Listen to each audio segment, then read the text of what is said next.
Hey guys, Aniket here and Happy New Year. If you guys are planning to study or work in Europe and you're still using a random resume format you found on Google, this video might save you months of rejection. Europe does not reject you because you're unqualified. It rejects you because they can't understand you. Today, I am not just explaining Europass. I am explaining why it exists, when it works, when it stops working. Especially if you are coming to Czech Republic for a job or already here. Stay till the end.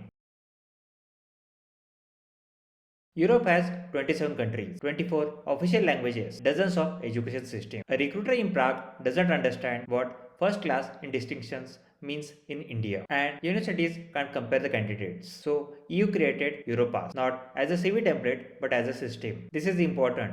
Europass is a policy tool.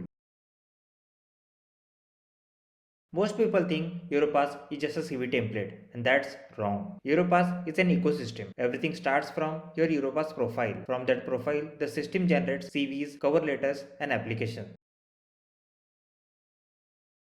This is the section where most of the applications fail. Europass doesn't ask you what you know, it asks you what you can do. Instead of saying, I know Python, you explain how you apply it. This language is defined for systems before humans.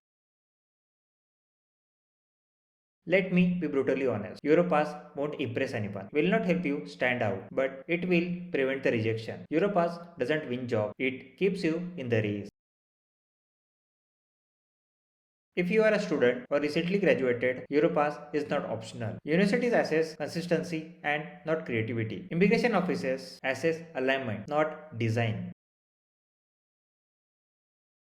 Czech universities are conservative by design. They value clarity and the structure. If you are new to Czech Republic, Europass makes you understandable.